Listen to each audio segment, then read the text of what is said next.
Bismillahirrahmanirrahim. Assalamualaikum warahmatullahi wabarakatuh. Innal hamdalillah nahmaduhu wa nasta'inuhu wa nastaghfiruh wa na'udzu billahi min syururi anfusina wa sayyiati a'malina may yahdihillahu fala mudhillalah wa may yudlil fala hadiyalah. Asyhadu an la ilaha illallah wahdahu la syarikalah wa asyhadu anna Muhammadan abduhu wa rasuluh la nabiyya ba'dah. Allahumma salli wa sallim wa barik ala Sayyidina Muhammadin wa ala alihi wa sahbihi ajma'in. Teman-teman yang dirahmati Allah Subhanahu wa taala, kalau kemarin kita membahas tokoh yang hidup di era modern, yaitu Syekh Ahmad Yasin, dengan judul Rajulun Lahu Azam, laki-laki yang punya azam. Maka pada malam ini kita akan membahas salah satu tangan kanan beliau dengan judul Rajulun Lahu Himmah atau Zu Himmah, laki-laki yang punya himmah. Kalau Syekh Ahmad Yasin adalah laki-laki yang punya azam, maka kali ini kita akan membahas Syekh Dr. Abdul Aziz Ar-Rantisi yang dikenal dengan Zu Himmah, yang punya himmah. Sebelum kita membahas tentang Dr. Rantisi ini, kita coba perhatikan firman Allah Subhanahu wa taala surat Al-Lail. Saya akan bacakan surat Al-Lail dari ayat pertama. A'udzu billahi minasy syaithanir rajim. Bismillahirrahmanirrahim. Wal-laili idza yaghsha wan-nahari idza tajalla wama khalaqadz-dzakara wal-untha inna sa'yakum lasyatta. فأما من أعطى واتقى وصدق بالحسنى فسنيسره لليسرى وأما من بخل واستغنى وكذب بالحسنى فسنيسره للعسرى وما يغني عنه ماله إذا تردى إن علينا للهدى وإن لنا للآخرة والأولى فأنذرتكم نارا تلظى لا يصلاها إلا الأشقى الذي كذب وتولى وسيجنبها الأتقى الذي يؤتي ماله يتزكى وما لأحد عنده من نعمة تجزى إلا ابتغاء وجه ربه الأعلى ولسوف يرضى. Sadaqallahul Azim. Teman-teman yang dirahmati Allah Subhanahu wa taala, Syekh Dr. Abdul Aziz Ar-Rantisi juga dikenal dengan julukan singanya Palestina. Jadi di Palestina itu punya banyak tokoh-tokoh besar yang mungkin awalnya diawali dengan tokoh ahli ilmu, terutama dari Gaza, yaitu Imam Asy-Syafi'i. Karena Imam Asy-Syafi'i ini aslinya berasal dari Gaza yang kemudian pindah ke Madinah untuk belajar ilmu, dari Madinah kemudian ke Irak, dari Irak kemudian beliau menutup usianya di Mesir. Jadi masa kecilnya di Madinah, lahirnya di Gaza, masa kecilnya di Madinah, kemudian remajanya di Irak dan dewasanya di Mesir. Jadi salah satu tokoh besar dari Gaza atau Palestina, Asy-Syafi'i. Kemudian nanti muncul lagi tokoh di masa penjajahan Inggris, yaitu Syekh Izzuddin Al-Qassam, yang berasal dari Suriah atau Syam, kemudian hijrah ke Palestina dan wafat, mudah-mudahan mendapatkan pahala syahid di Palestina, yang kelak diabadikan menjadi salah satu nama angkatan militer Palestina, yaitu Brigade Al-Qassam.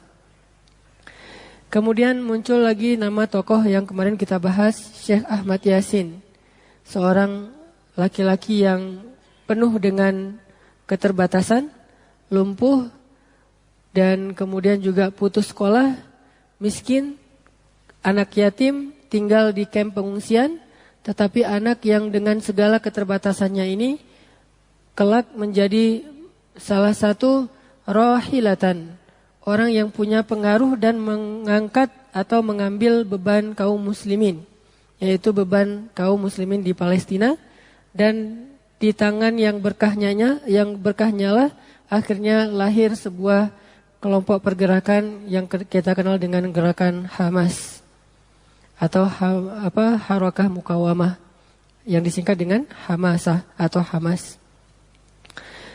Dan malam ini kita lanjutkan dengan tokoh tangan kanannya, Syekh Ahmad Yasin, seorang laki-laki Palestina tulen yang punya beberapa kemiripan dengan Ahmad Yasin. Salah satunya adalah dia secara nasab lahir dari bumi berkah Palestina, tapi secara pemikiran dia lahir dari bumi para ulama Mesir. Jadi ini salah satu di antara produk pemikiran Ikhwanul Muslimin di Mesir. Karena beliau pergi ke Mesir juga belajar sama seperti Syekh Ahmad Yasin, walaupun tahun lahirnya berbeda. Kalau tidak salah kemarin Syekh Ahmad Yasin lahir tahun 1936, sedangkan Syekh Ar-Rantisi itu lahir tahun 47, 2 tahun setelah Indonesia merdeka. Jadi kurang lebih selisih 11 tahun antara Syekh Ahmad Yasin dengan Syekh Dr. Ar-Rantisi. Dr. Ar-Rantisi ini juga seorang anak yang lahir di Palestina, kemudian kampung halamannya dijajah oleh Israel, diduduki oleh penduduk-penduduk Yahudi Israel, sehingga beliau dan keluarganya terusir dari kampung halamannya dan tinggal di kamp pengungsian, mirip dengan Syekh Ahmad Yasin. Lalu setelah usia remaja, beliau berangkat ke Mesir untuk menuntut ilmu dan mengambil jurusan kedokteran anak. Sampai usia kurang lebih 27 tahun, lulus. Kalau Syekh Ahmad Yasin tidak lulus, kalau Syekh Rantisi lulus di Mesir. Dan mendapatkan gelar dokter. Bukan doktor, tapi beliau seorang dokter.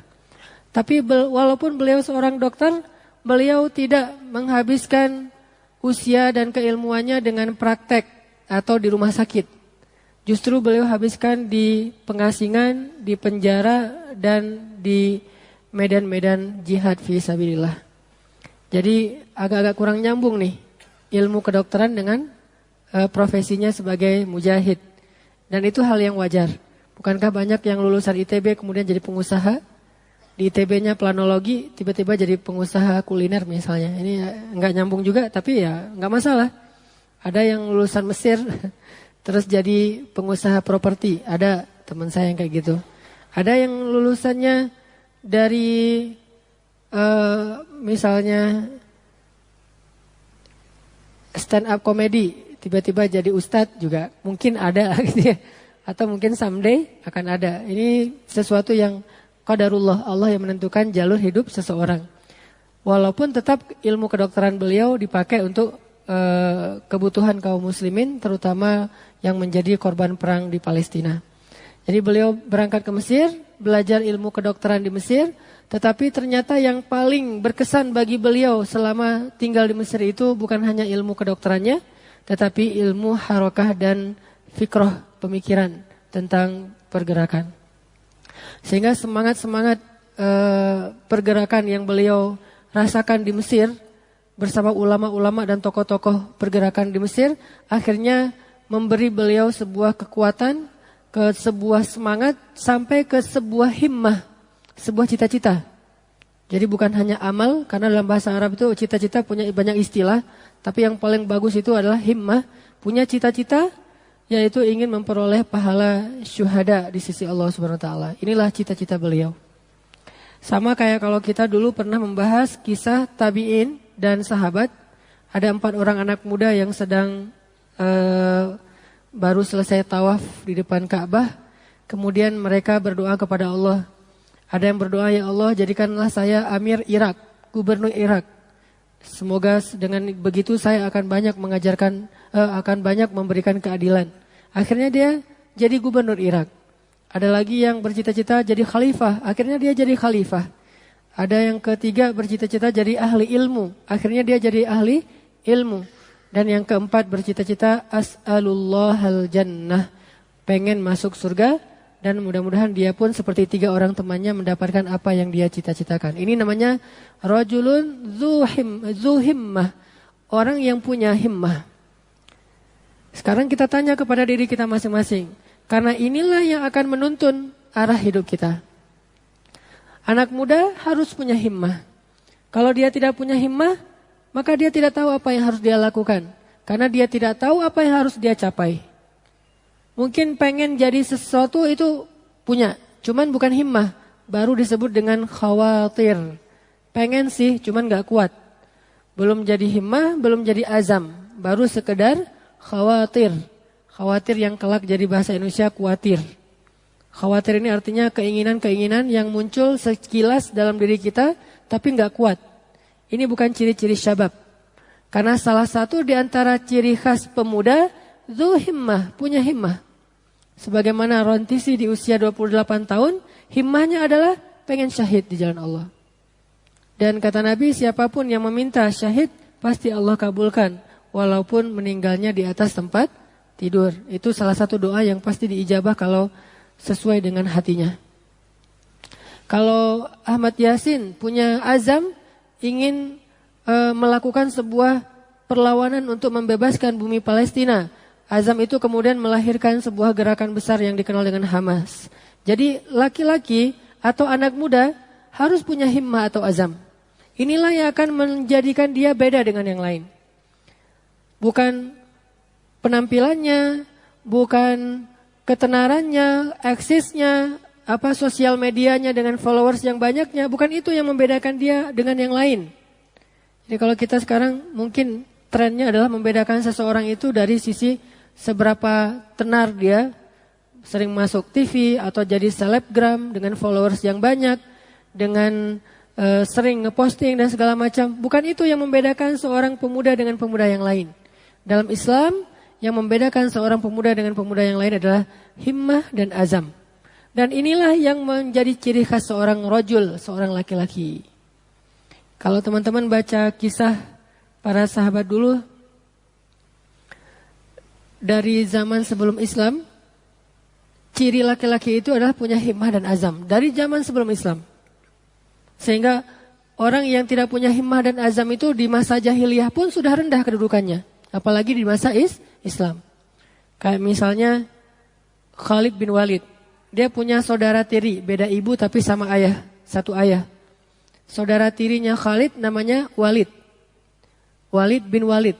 Jadi anaknya Walid namanya Walid juga. Jadi punya 2 anak laki-laki, yang satu Khalid, yang satu Walid. Jadi Khalid bin Walid dan Walid bin Walid. Kayak saya punya anak misalnya Hanan, Hanan bin Hanan. Anak saya Hanan punya lagi anak namanya Hanan juga. Hanan bin Hanan bin Hanan. Orang Arab suka gitu, nama ayahnya dipakai untuk anaknya. Nah Khalid ini punya saudara namanya Walid. Beda sekali antara karakter Khalid sama Walid sejak masa jahiliyah. Khalid ini orang yang zu azam, punya azam, kalau pengen sesuatu dia lakukan. Sedangkan Walid, dia tidak punya azam, manja. Dan dia termasuk anak kesayangan ayahnya. Dari ibunya yang ibu muda. Sehingga dia dimanja sama ayahnya, tidak dikasih kerjaan-kerjaan yang berat. Gak boleh keluar rumah yang jauh-jauh, hanya di Mekah aja. Pakaiannya harus bersih terus, harus bagus terus, dikasih harta yang banyak, aksesoris segala macam. Anak gaul lah. Jadi kalau Walid itu anak gaul, kalau Khalid itu anak main. Kan beda nih, anak main sama anak gaul. Walid anak gaul banget. Pakaiannya branded, mainnya di mall. Ini anak gaul. Kalau Khalid anak main. Dia punya hobi, punya komunitas, kerjaannya, wah jarang pulang ke rumah, anak main lah pokoknya ya. Nah biasanya ini punya azam, walaupun azamnya diletakkan kepada sesuatu yang masih sia-sia, yaitu berburu, pengen juara panco sama Umar, terus berduel, lomba, kalau sekarang mungkin MMA lah ya, mixed martial art, atau ultimate fight itu yang di TV UFC. Nah, kalau dulu duel aja tuh gulat namanya. Gulat kalau sekarang jadi salah satu di antara cabang pertandingan atau bahkan menjadi salah satu di antara MMA. Jadi kalau saya ngobrol sama Kang Edwin BFC, kan ada beberapa kriteria tuh. Ada tarung atas, tarung tengah, tarung bawah. Nah, tarung bawah itu gulat kan ya. Kalau tarung atas biasanya yang kayak Muay Thai, Taekwondo yang pakai kaki. Nah, ini main gulat nih. Cara ngunci itu Khalid sama Umar jagonya tuh. Ngunci-ngunciin orang tuh, berdua orang nih, jago nih. Pokoknya kalau ada ultimate fight di Mekah, juaranya pasti gantian. Kalau nggak Khalid, Umar. Dan adu gengsi terus. Khalid punya BFC-nya sendiri, Umar punya BFC-nya sendiri. BFC-nya dari kabilah masing-masing, karena dua kabilah ini berbeda. Khalid dengan kabilahnya punya klub, Umar dengan kabilahnya punya klub dan tanding antar klub. Dan selalu bersaing. Sedangkan Walid ada di pasar, duduk nongkrong sama teman-temannya, ngobrol nggak jelas gitu. Beda banget nih dua karakter. Yang satu Zuhimmah, laki-laki dengan yang lahu azam, yang satu lagi nggak punya himmah, nggak punya azam. Sehingga baru berubah ketika ada Islam. Ketika ada Islam, Islam memperkenalkan tentang himmah. Salah satu himmahnya adalah melakukan apa yang diyakini, memperjuangkan apa yang diyakini, berkorban untuk sesuatu yang diyakini, itu himmah, itu azam. Baru Walid punya himmah, punya azam ketika sudah mengenal Islam. Sehingga ayahnya malah geleng-geleng kepala. Saya heran dengan anak saya yang satu ini.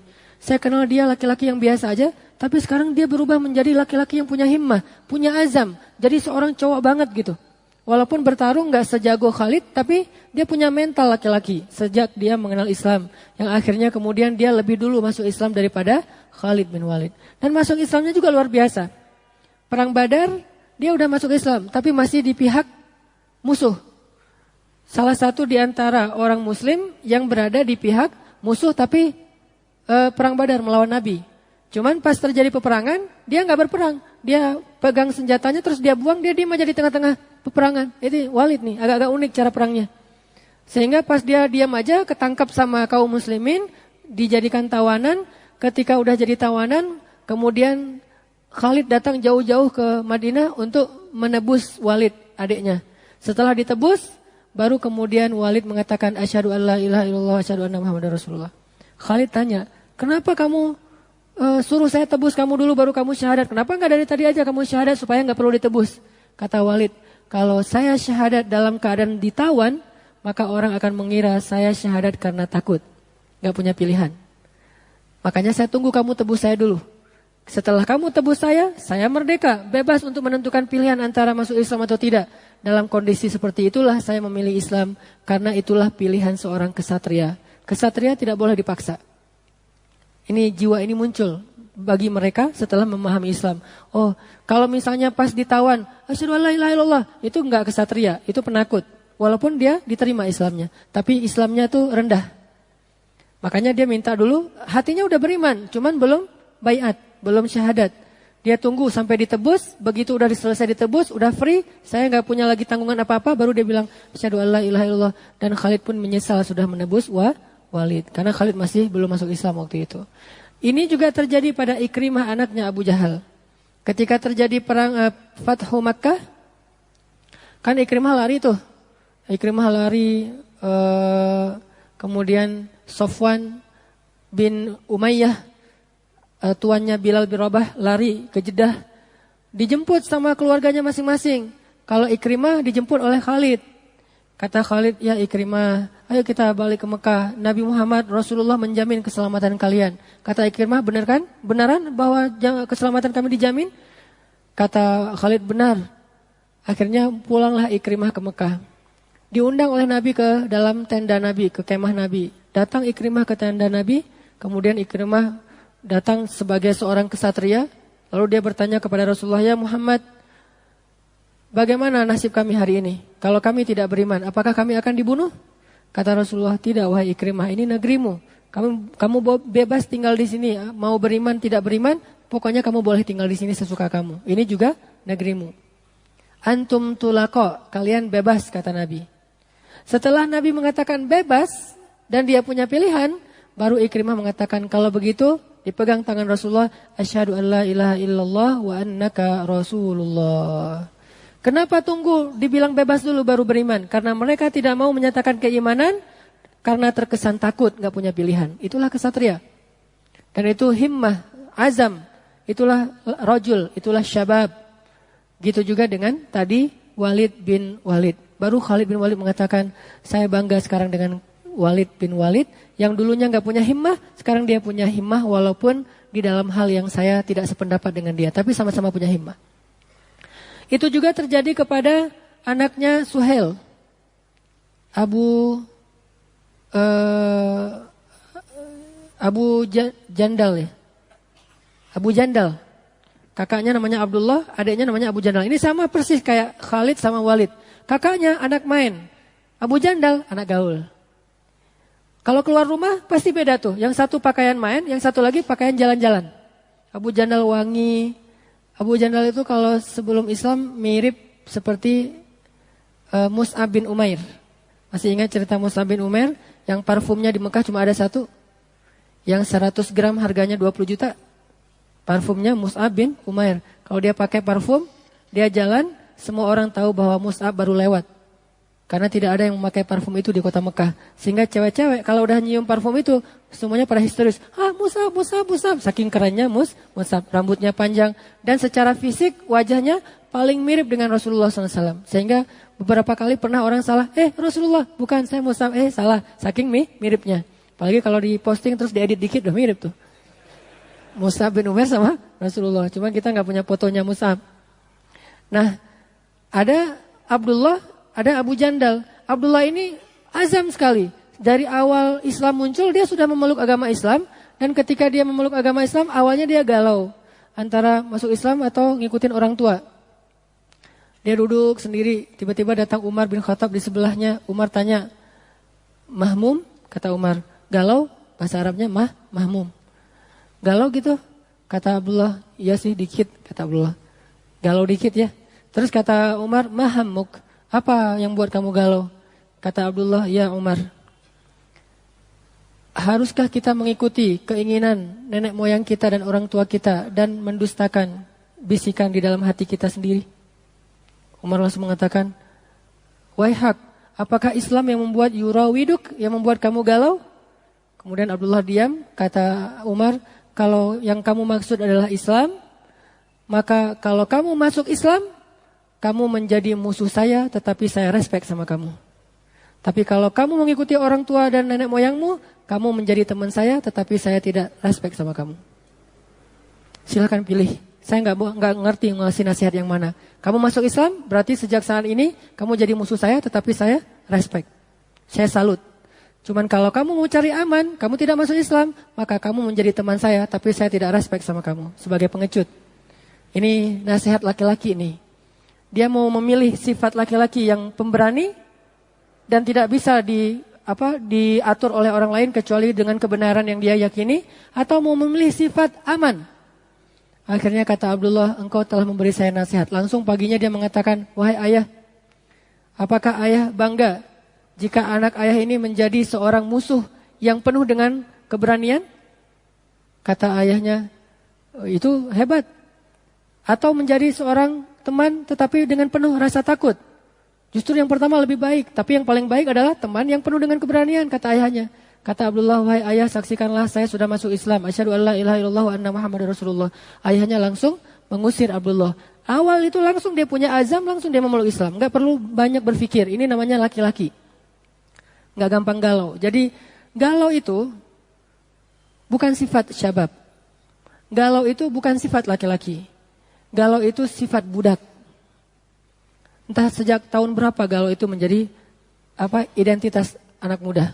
Padahal anak muda harusnya gak boleh galau sama sekali. Kenapa lo gak ke masjid? Lagi galau. Kenapa lo ngahulang wae? Lagi galau misalnya. Kenapa kok diam aja? Galau aja. Sampai saking galaunya diposting kegalauannya.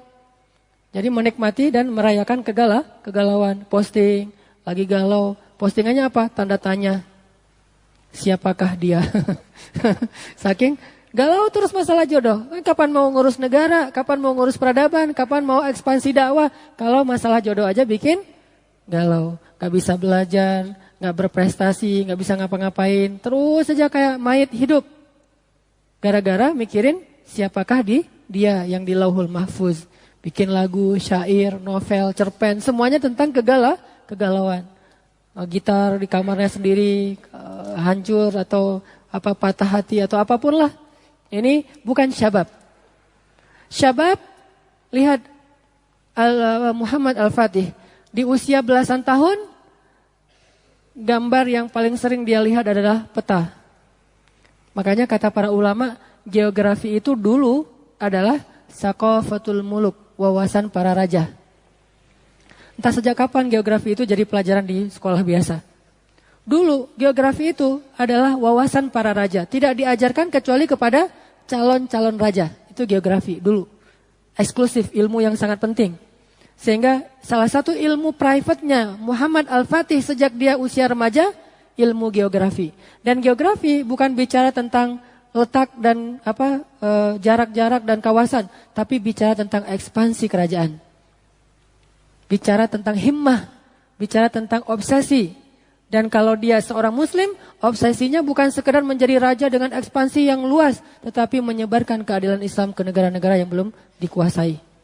Inilah geografi yang sebenarnya. Makanya sejak usia belasan tahun, salah satu gambar yang sering ditatap oleh Muhammad Al-Fatih, gambar peta yang di dalamnya itu ada peta Konstantinopel. Dia taruh peta gede banget di kamarnya, setiap hari diliatin. Kayak seorang seniman ngeliatin lukisan gitu ya. Entah apa yang dilihat tuh, kayak bunda tuh? Bukan yang lukisan itu teh. Yang Mr. Bean. Nah, Mona Lisa ya. Itu kan diliatin. Kok beda ya? Perasaan kemarin saya ngelihat Mona Lisa ngelihat ke sana, sekarang kok jadi ngelihat ke sana ya? Ini saking imajinasi, kan coba pergi ke galeri seni, kalau kita ngelihat hasil karya seni itu selintas terus pindah lagi, pasti bukan seniman. Dan atau mungkin kita nggak punya jiwa seni sama sekali, ngelihat lukisan, pindah lagi, gitu doang, nggak dalam. Kalau mau yang seniman banget tuh, tadabur, satu lukisan 2 jam. Dari ujung sana, semuanya, akhirnya kesimpulannya apa? Wah, ini pelukisnya curhat lewat lukisannya. Nah, ini berarti seniman kan ya. Muhammad Al-Fatih menatap lukisan geografi tentang Konstantinopel setiap hari itu dia tatap. Entah berapa jam, setiap hari gini aja. Dan itu terus membangun himmah, keinginan, obsesi dia untuk saya harus bisa menguasai negeri itu.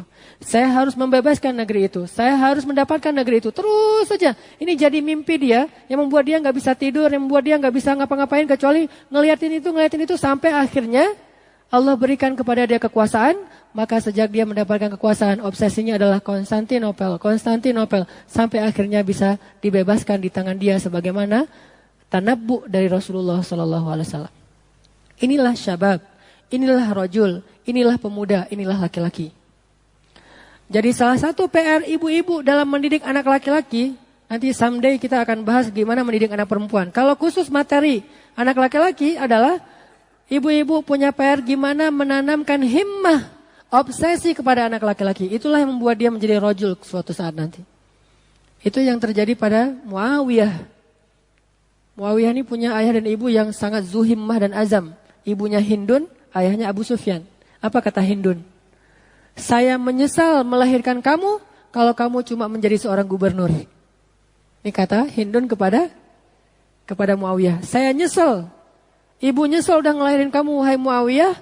Kalau kamu hanya menjadi seorang gubernur. Kamu harus menjadi pemimpin bagi semua manusia. Khalifah. Makanya itu yang buat Muawiyah pengen banget jadi khalifah sampai ribut sama Ali kan ya. Ali di Madinah dilantik, Muawiyah juga dilantik di Syam. Akhirnya ramai. Dan Ali punya himmah yang lebih tinggi daripada Muawiyah. Walaupun sama-sama sahabat dan mudah-mudahan sama-sama solih. Cuman namanya manusia kadang-kadang ada sisi kekurangannya. Nah, di sini mungkin kekurangan Muawiyah dan kita tidak menjudge siapapun.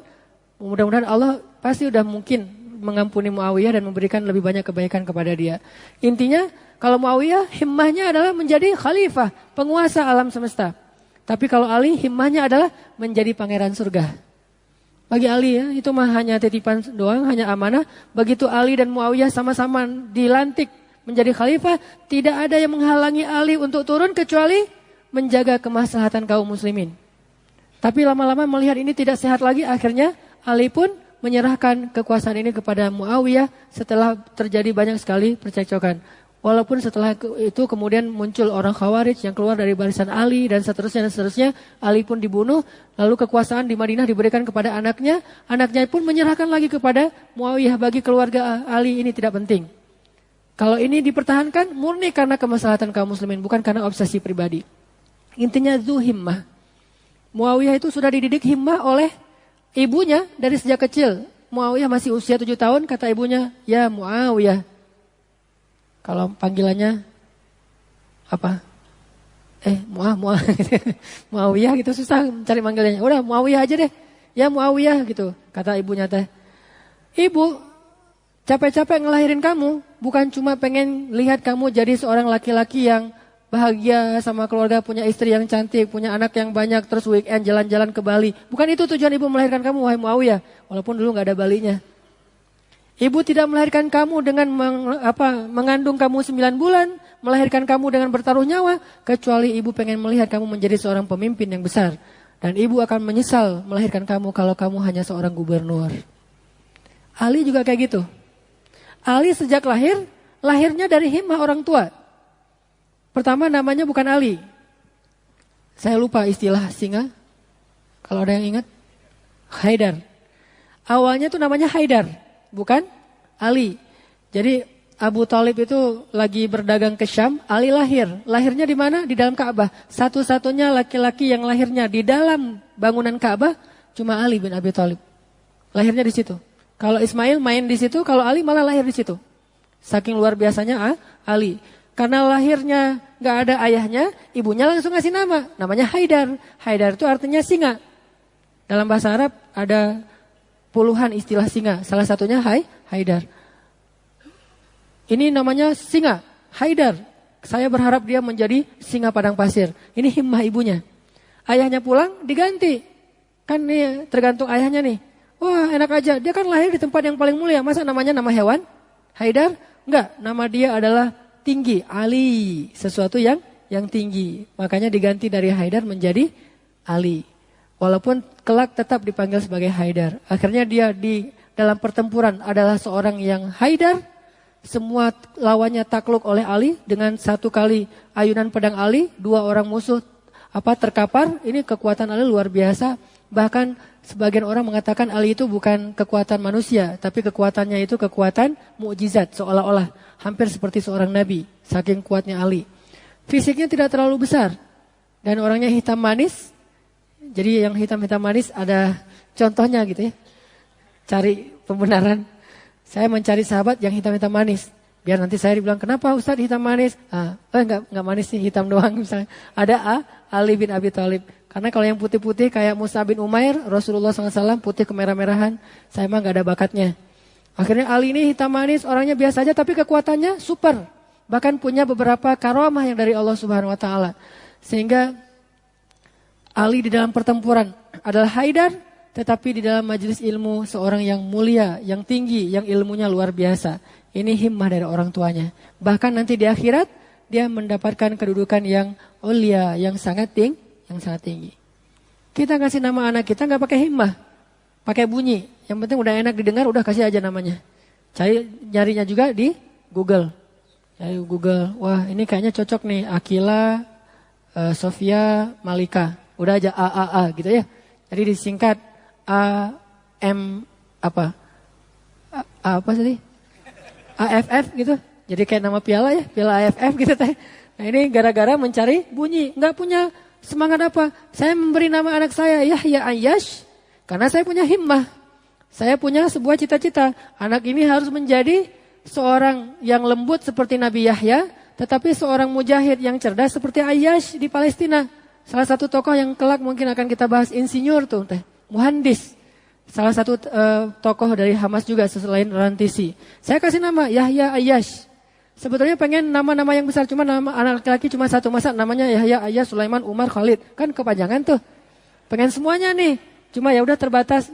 Saya pilih dari sekian banyak nama-nama besar, saya pilih dulu yang lembut. Ternyata benar-benar Allah berikan seorang anak yang kalau saya lihat memang karakternya sangat lembut. Lembut sekali, nggak boleh dimarahin. Marahin dikit langsung sedih. Minta disayang. Wah, ini Yahya banget nih. Nabi Yahya itu kan lembut sekali ya. Wahananan min ladunna wa zakatan wa kana taqiyya. Lembut orangnya. Ayyash, makanya kemarin pas datang Syekh dari Palestina di TSB, saya bilang, saya punya anak laki-laki namanya Yahya Ayyash. Dia kaget, oh Yahya Ayyash, muhandis, asyahid. Doakan dia supaya mudah-mudahan menjadi seorang insinyur dan bermanfaat untuk dakwah, didoain. Minta doa dari orang-orang saleh. Himmah orang tua. Saya punya anak, lahir saya jadi bidan. Anak kedua saya kan lahirnya bidannya saya.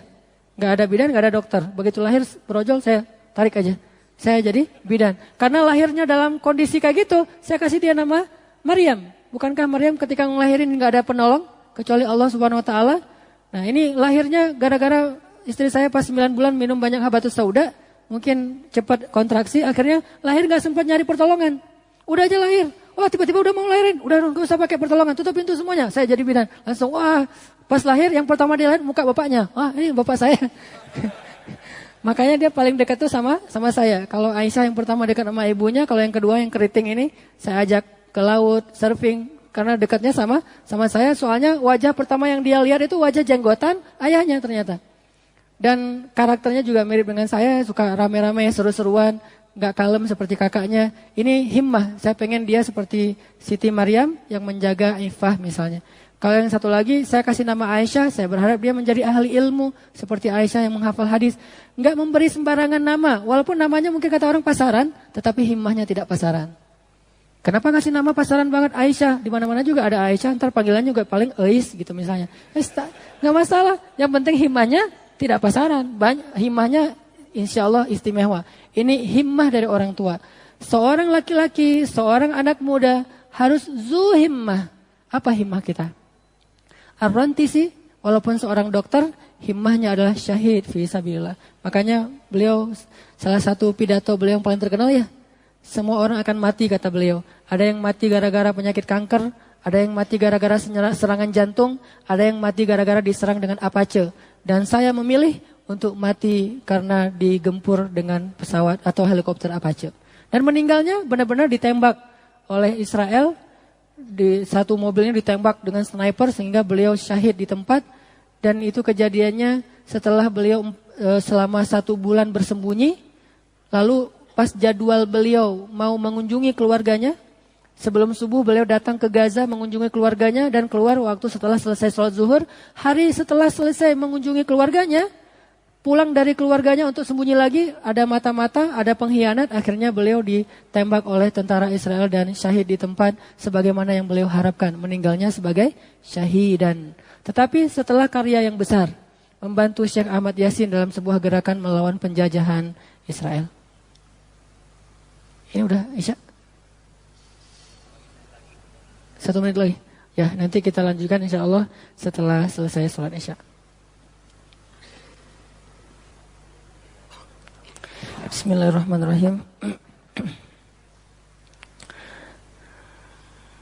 Teman-teman yang dirahmati Allah Subhanahu Wa Taala, kita lanjutkan kisah Syekh Dr. Ar-Rantisi.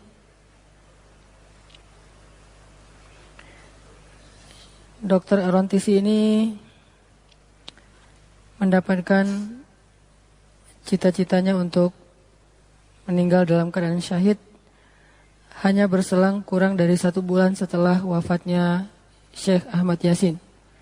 Jadi dalam waktu 2 bulan itu, bulan Maret Syekh Ahmad Yasin tahun 2004, bulan Maret Syekh Ahmad Yasin dibunuh setelah selesai sholat subuh di masjid dengan rudal Israel. Kemudian kurang dari sebulan kemudian Syekh Ar-Rantisi juga ditembak di mobil beliau sepulang dari rumah keluarga beliau.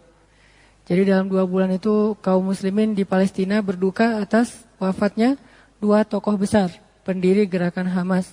Yang satu adalah pemimpin spiritualnya atau pemimpin ideologinya, Syekh Ahmad Yasin. Yang kedua pemimpin politik dan militernya, yaitu Syekh Dr. Ar-Rantisi.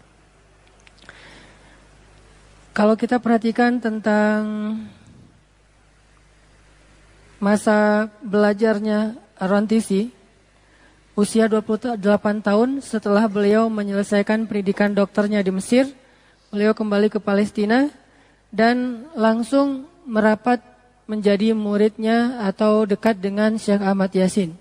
Ini salah satu rahasia beliau akhirnya bisa sukses di dalam dakwah, di mana beliau memilih seorang mentor yang tepat, mentor yang mujahid, mentor yang taat kepada Allah Subhanahu wa taala, sebagaimana firman Allah, ya ayyuhalladzina amanu taqullaha wa kunu ma'as-shadiqin.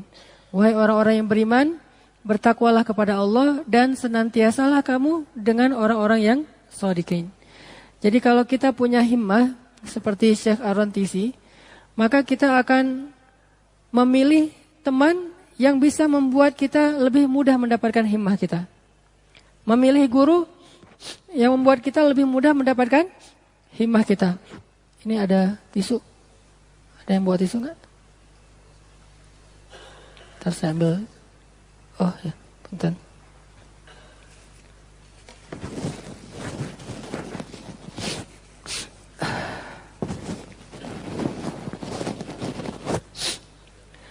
Yang membuat kita lebih mudah untuk mendapatkan himmah. Kayak misalnya orang himmahnya adalah pengen punya perusahaan, pengen punya sebuah usaha bisnis. Akhirnya dia memilih mentor, seorang coach yang udah berpengalaman di bidang bisnis. Lalu dia ikut ta'lim, yaitu training motivasi bisnis. Terus dia berteman juga, masuk ke grup yang di dalamnya biasanya anggota grupnya itu para pengusaha-pengusaha yang lagi ngehit misalnya. Terus dia baca buku-buku tentang motivasi bisnis, how to business, marketing, pokoknya semua tentang himmahnya. Sehingga kemungkinan besar dengan seizin Allah orang ini akan mendapatkan apa yang dia cita-citakan, yang menjadi obsesinya. Begitu juga ketika seseorang cita-citanya pengen jadi atlet berprestasi.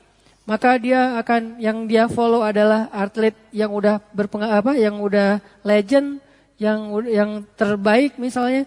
Kemudian dia ikut dengan komunitas-komunitas itu. Sebutlah misalnya dia pengen jadi atlet bola. Dia ikut klub bola, kemudian main dengan teman-teman bola, kemudian nonton bola, kemudian nge-follow para pemain bola pro. Terus kayak gitu. Kenapa? Karena obsesinya, himmahnya adalah menjadi pemain bola terkenal. Selebriti juga gitu, himmahnya, obsesinya pengen jadi selebgram atau selebriti. Dia nge-follow selebriti kelas dunia, mulai dari penampilannya, fashionnya, seleranya, gayanya, semuanya diikutin. Kemudian dia juga sering gaul sama selebriti-selebriti baik yang lokal maupun yang nasional. Terus aja gitu, belajar acting, belajar nyanyi, belajar dance, belajar segala macam yang berhubungan dengan kehidupan selebriti. Ini obsesi himmah.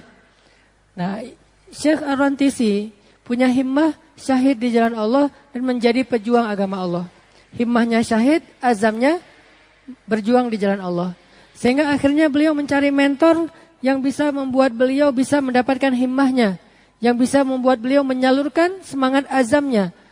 Bergaul dengan Ahmad Yasin, bergaul dengan Ismail Haniyah, bergaul dengan beberapa tokoh-tokoh perjuangan pada masanya.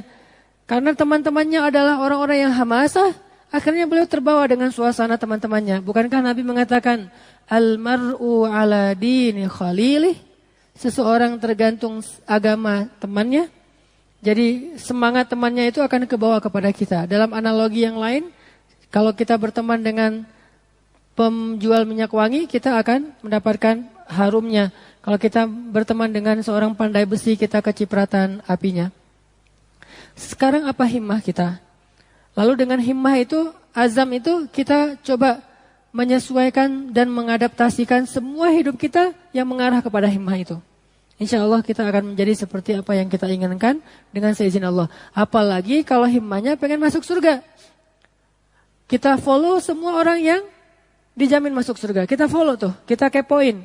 Dari golongan sahabat, 10 orang yang dijamin masuk surga, kemudian ditambah yang lain-lain. Semua orang-orang yang dijamin surga kita cari kisah-kisahnya, kita baca. Kita pengen jadi kayak dia, kita ngefans banget sama dia, ngidolain dia banget. Ini karena himmahnya pengen masuk surga. Azamnya berdakwah dan membela agama Allah. Jadi himmah dan azamnya itu punya. Lalu kita cari mentor yang bisa ngajarin kita, nyemangatin kita, cari teman yang seperjuangan kayak gitu. Terus aja diasah. Mudah-mudahan dengan demikian kita menjadi rijal, menjadi rohilatan, menjadi seseorang yang sekali dia hidup di dunia, maka hidupnya itu berarti untuk orang banyak. Memang ada resiko, memilih jalan ini itu resikonya berat. Sebagaimana Syekh Ar-Rantisi juga mengambil resiko-resiko itu seperti Syekh Ahmad Yasin. Beliau dipenjara beberapa kali, usaha pembunuhan terhadap beliau beberapa kali. Pernah juga beliau mobilnya ditembakin dan semua orang di dalam mobil itu meninggal kecuali beliau.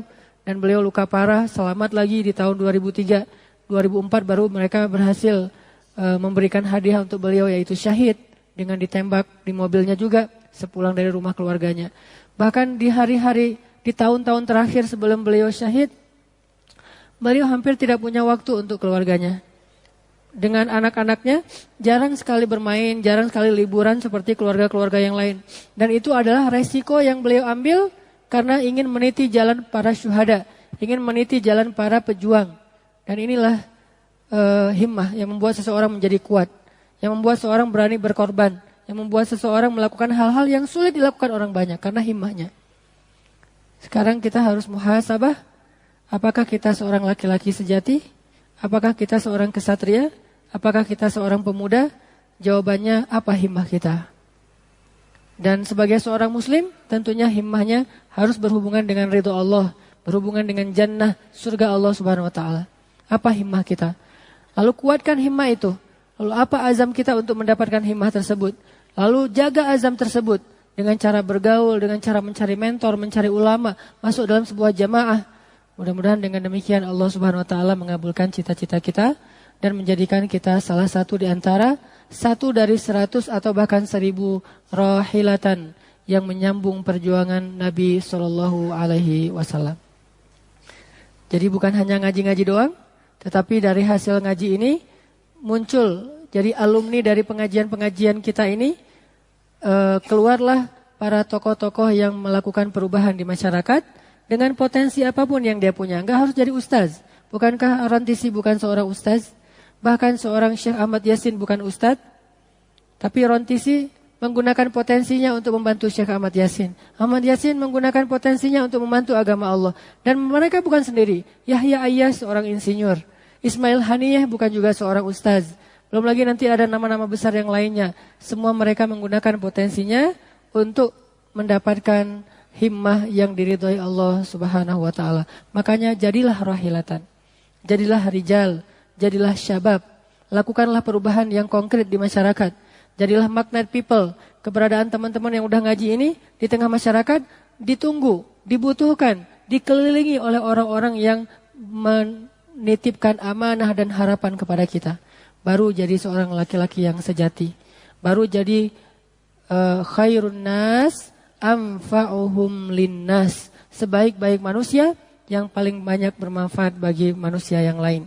Dalam hadis yang lain Nabi mengatakan, khislatan, ada 2 hal yang tidak ada satupun yang lebih baik daripada 2 hal ini dalam agama. 1 beriman kepada Allah, yang kedua bermanfaat untuk orang lain. Ini 2 hal yang tidak ada yang lebih baik daripada 2 hal ini dalam agama Islam. 1 beriman kepada Allah, dan kedua menjadi orang yang paling banyak bermanfaat bagi orang lain. Inilah rahilatan. Mudah-mudahan kita bisa mengambil semangat dari kisah sederhana ini, kisah singkat, biografinya silahkan cari di internet, banyak tuh. Saya hanya pengen sharing semangat Ar-Rantisi, semangat Ahmad Yasin, semangat Ibnu Mubarak, semangat-semangat para tokoh-tokoh Islam, baik tabi'in ataupun yang modern. Itu aja yang bisa saya sampaikan. Mudah-mudahan Allah memberikan taufik kepada kita setelah memberikan hidayah, dan kepada ibu-ibu, PR ibu-ibu adalah jadilah hindun-hindun dalam makna yang syariat. Jadilah madrasah yang dari rahim ibu-ibu bukan hanya lahir seorang anak yang bernama manusia, tetapi lahir seorang kesatria. Yang dari rahim ibu-ibu yang berkah, lahir seorang pejuang agama Allah. Tidakkah kita bangga nanti di akhirat di antara keluarga kita ada seorang syahid walaupun meninggalnya di atas tempat tidur? Tidakkah kita bangga nanti di akhirat di antara keluarga kita, anak-anak kita ada yang hafiz Al-Quran? Maka kuncinya ada kepada ibu-ibu. Imam Ahmad dididik oleh ibunya. Bahkan beliau menikah di usia 40 tahun setelah menghatamkan hadis sejuta hadis. Imam Ahmad itu menghafal sejuta hadis. Alfu alfi hadisan. Sejuta hadis. Bahkan Imam Syafi'i aja yang jenius ngefans banget sama Imam Ahmad, muridnya sendiri. Kata Imam Syafi'i banyak sekali pujian terhadap Imam Ahmad. Dan dia ini menjadi orang hebat menghafal sejuta hadis. Hasil dari semangat yang didorong dan disupport oleh single parent, yaitu hanya ibunya saja. Ismail, Siti Hajar, bukan Ibrahim. Ibrahim mendoakannya dari jauh, sedangkan Siti Hajar mendidiknya selama 13 tahun tanpa disentuh oleh ayahnya sama sekali. Ibunya, makanya kata Nabi, ibumu baru ayahmu. Karena peran ibu bagi seorang anak itu besar. Seorang ibu harus punya obsesi, jadi seorang ibu yang punya obsesi besar, motivasi besar kepada anak-anaknya.